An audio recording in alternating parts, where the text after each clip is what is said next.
Well, hi, and welcome back to my shop. I continue working on the H825 Zenith radio here. And hey, I just watched my last video because I worked on this radio. This is a capacitor I put in right here. I worked on this radio about a year ago, in fact. And when I was done, it was working really well. But it certainly isn't now. And all it's done is sit between then and now. So, during the test in the last video, there was a moment where this radio seemed to come to life. So, I suspect it's a very minor problem, but I don't know what it is. So, in the meantime, while I don't know what it is, I'm going to go ahead and do a couple more things to this radio to improve it a bit. And one of them is, I'm going to get rid of this rectifier here. I'm a little freaked out at the condition of this old selenium rectifier. We'll take a close look at it in a minute. And I'm going to inspect through here again with the camera, the close-up camera, and see what's happening. But at this point, it's a complete shot in the dark as to what's up. So maybe a little bit of close observation may pay off for us. So why don't we do that? Switch over here to the other camera. And we'll just start in the lower corner here. Start looking around. That's a replaced orange drop capacitor. I'm guessing that's a replacement too.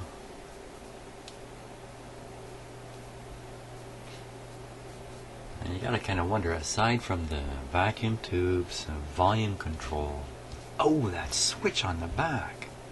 Did I test that switch on the back? You know what? It could be as simple as that switch on the back. There's an old capacitor. Should probably get rid of that guy. Buried under there. There's one over here. Should probably get rid of this guy. Looks like it's taken high voltage on this end. You can see from the dust stuck to it. Oh gee, I don't know. That's the foil end of the capacitor. That shouldn't necessarily be on the high voltage side, but who knows what's going on here. So I don't think we're going to spot anything at all here as I scan through. There's an awful lot of these disc-shaped capacitors. I believe those are fairly reliable. Lots of them up in here. They look like two different vintages, don't they? Like these older ones with the writing all over them. And these ones look a little newer, but not necessarily. Not necessarily. Yeah, that's not looking too healthy. What is that?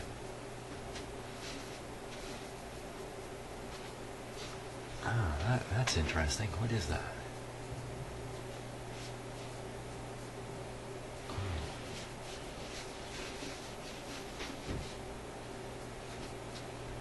Well, I'm going to take a guess. That's a wire-wound resistor, and it's burning through or something. I'm not sure what is going on with that. I don't even know what it is. Yeah, it's a wire-wound resistor, I'm pretty sure. It could be a resistor with a coil over the top of it. Hard to say. Hard to say. Hard for me to say. This is all the front end of the radio here, which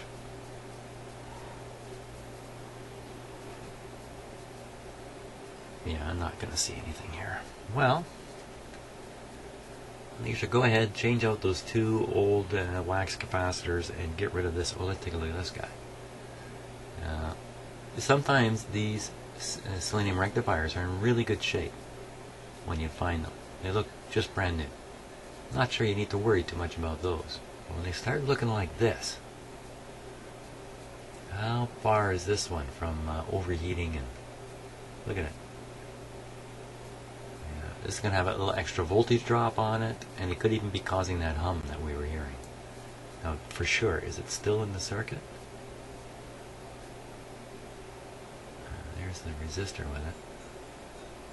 Wait a minute. I think it's out of the circuit. judging from that lower connector there. Yeah, look, there's the There's the replacement diode right there. And you know what? I think I'm the guy who did that. Okay, so this thing's out of the circuit. We don't have to worry about it. Hey, good for me.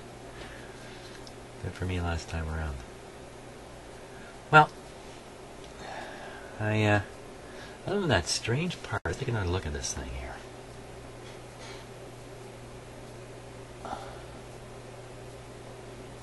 It certainly doesn't look healthy. It's connected right to a pin of a tube, so it should be pretty easy to sort out what it is if I just get a hold of the schematic. And maybe that's part of the problem.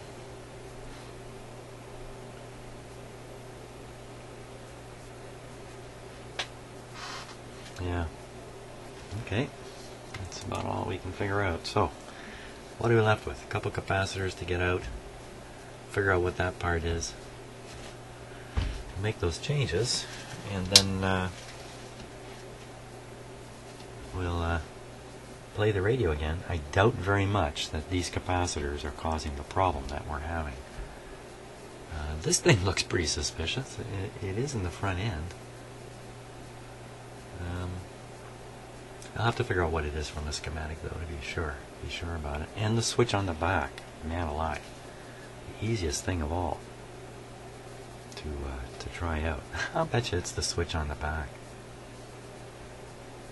You know what? Maybe I should test it before I do any more, because if I do and then the thing starts working, I'll never know what it was for sure. And since it was working beautifully before, let's see, can we switch it on like this, sitting here? I think so. Don't think there's any problem with that, other than it's ready to fall over.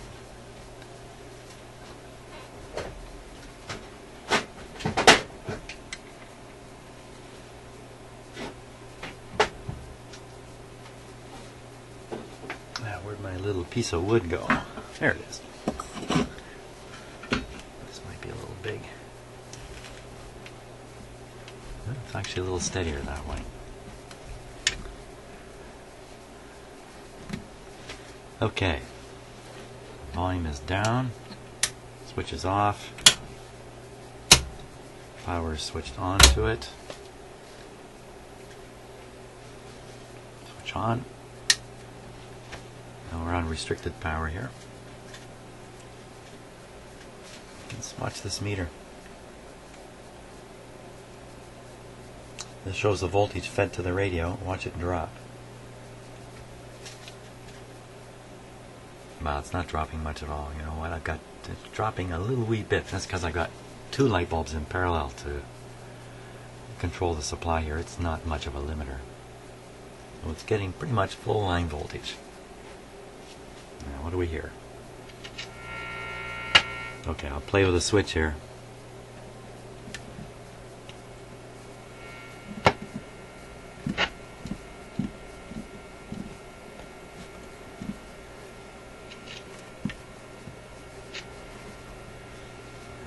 Move it here. There. I want my hand on the volume control while I'm doing this.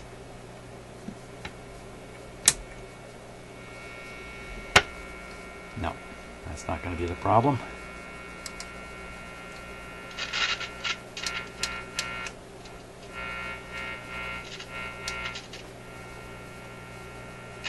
While we have it on, just suddenly pop on there. If this works, I'll be amazed. This has never ever worked in my entire... I don't think it's ever...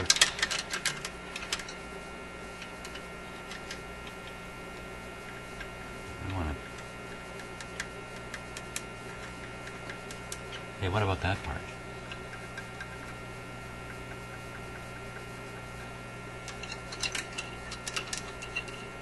Nothing. Okay, let's do those capacitors and we'll see what happens after that. That's the best move. Okay, so I've quite a while searching down the schematic for this radio. This is a Y825. This is a schematic for a T825, which, according to the internet, is basically the same radio. So I'm going to be a little cautious in relying on this schematic to fit this radio, just in case it's a little different. And I tried to identify that component up here that looks kind of half burned and whatnot, and I wasn't unable to at this point. So I'm just going to go ahead and replace these two older capacitors, just in case they are causing a problem here. I mean, all the capacitors in here are older, of course, but so this guy is 0.047 200 volts, 0.047.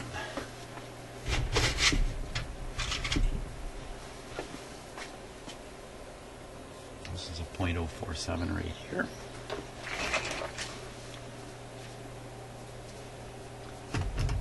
Shouldn't be too tough here. I think I can give you a close-up of this exciting stuff here. Let's see, we're going to go from here to here. Okay.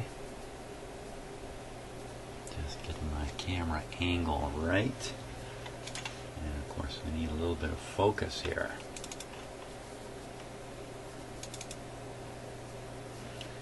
Just bear with me for a moment here while I fire up the focus control.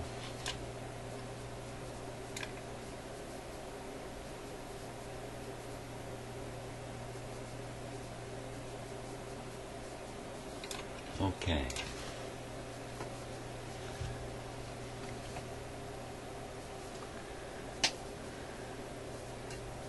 So that's the terminal there.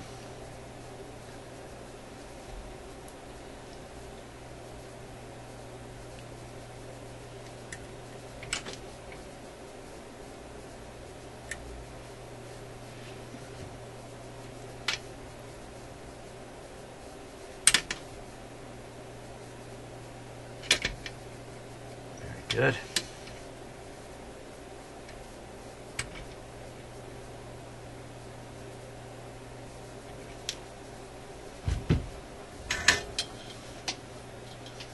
Let's throw a little solder on that. As soon as I find my solder here.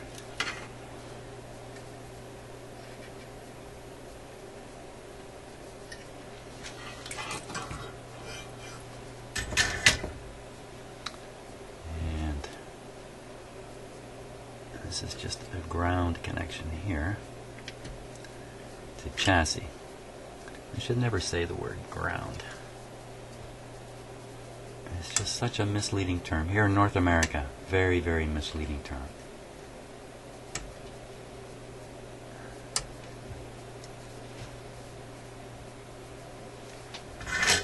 In Britain, I believe you say it's earthed. That's a better term. That's a little clearer as to what's going on. And if something is not connected to Earth, you wouldn't call it earthed, would you? But in North America, commonly we use the word ground for everything under the sun. Everything under the sun. Okay, so that's one done. That's the easier one. Now we got to kind of find our way up into here. Give me a second here.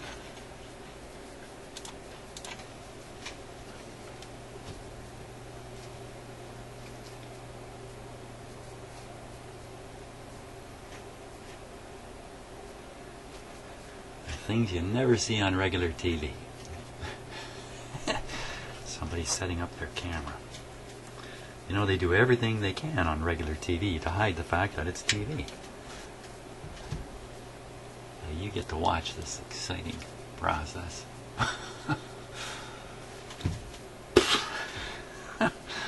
Come on, camera. You can do it. You've done it for me many times. Good enough for now. Okay. So, I need a little more light though, that's for sure.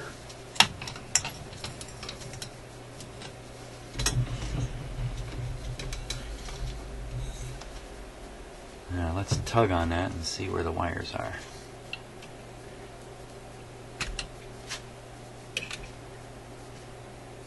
It's got to be one of them there.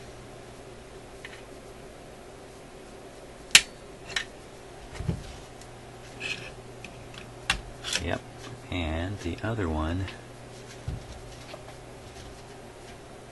probably right here.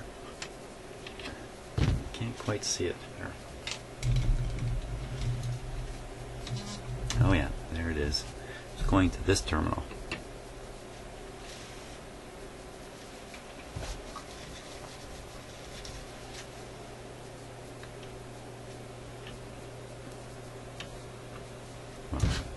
Just get in there and cut it. Cut it out.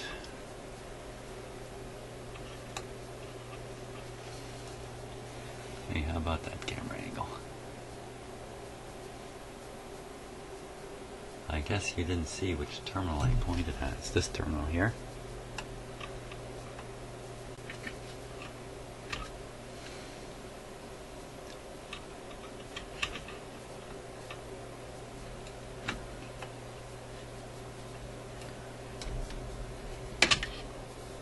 Knock the camera all over the place. Yep. Did I get it? No.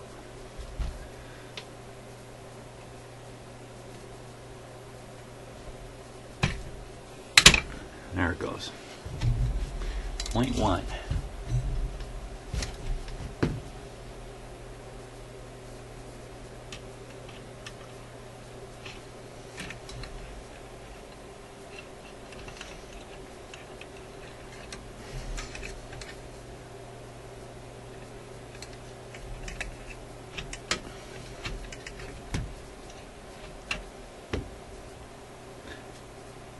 It's gone. Yeah, here it is. 0.1, 200 volts. 0.1.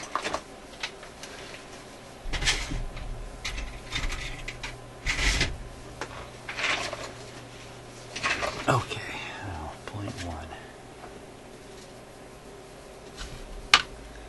Let's see, one connection's way down here. Radio's designed for large capacitors.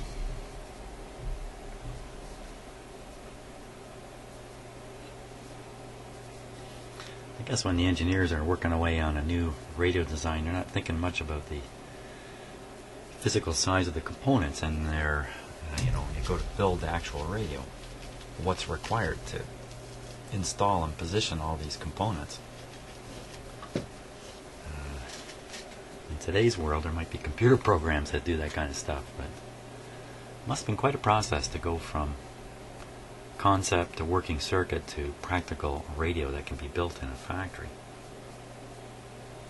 Goodness knows they did it many, many, many times. Because there are how many different radios in this world? My gosh.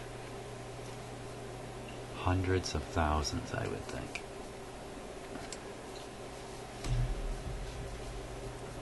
Is that other lead going to make it? It's going to be close.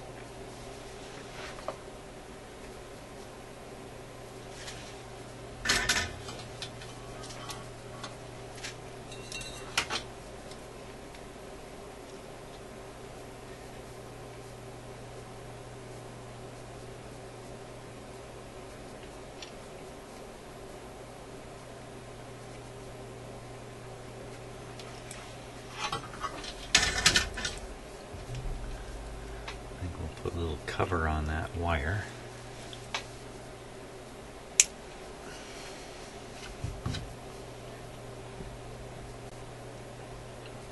That's way too much. I always tend to cut these things way too long.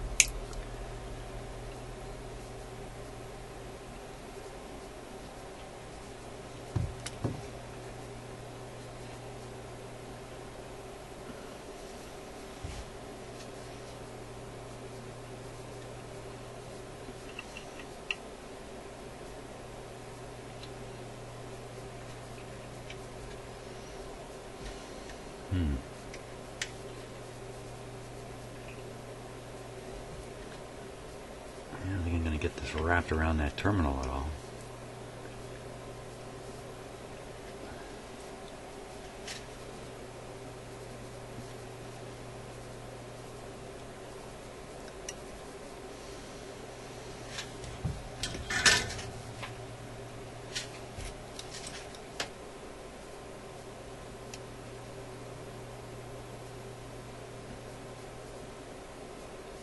Just going to melt up the solder here.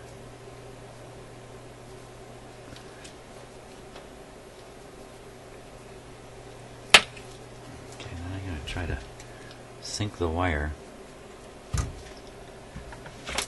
into the solder here. Let's see.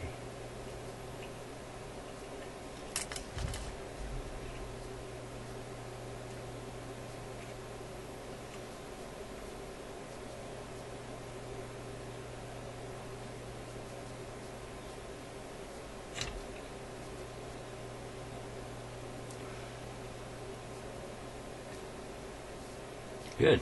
Good show.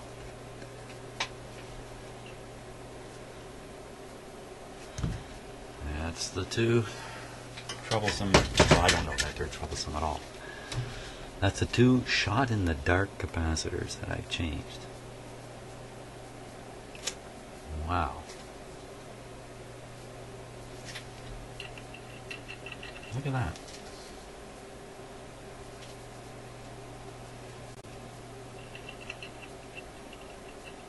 A little carbon piece, probably a piece of ferrite on this capacitor. Interesting. These covers, I don't think these are original. They appear on this capacitor. They appear on this orange drop one. There's no way this is an original capacitor, so this must not be original either. That comes down to quite a few. If that's true, if this is not original, there's a bunch more of the same look of it, that have been changed out. But this is kind of an unusual thing to find just in one of these radios. That's to suppress some some high frequency stuff on that wire. Why? I couldn't tell you. I really have no clue exactly why they would do that. Generally, it's to stop high frequencies from passing down the wire. Well, we should test it again, just in case it's been fixed. So, turn it off, power up, a little safety check here first. Good to go. Bingo.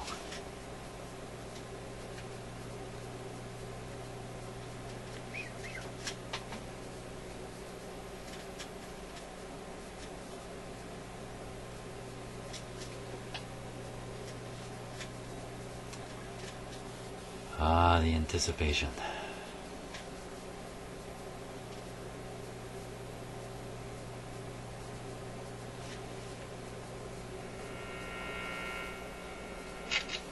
Okay, let's get it on AM here.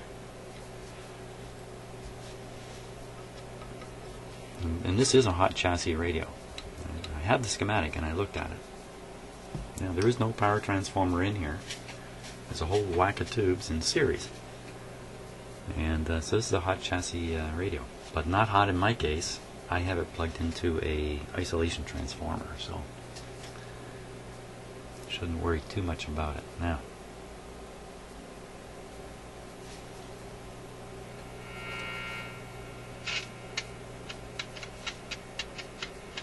still nothing. Jeepers creepers. And we're on. Make sure we're on the radio input here. Definitely on radio. Well, my shot-in-the-dark capacitor replacement appears to have done no good for it. You know what? Both AM and FM seem to be pretty much dead on this radio. I'm really suspicious about that. Let's switch to FM.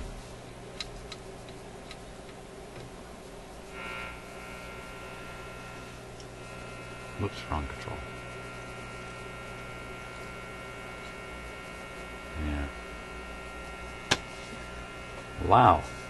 I wonder what happened.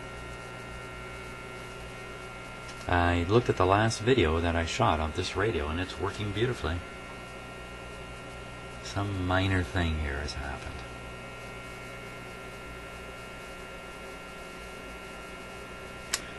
Well, that's all we can do right at the moment. Take a we'll have to stop for now and come at it again a little later.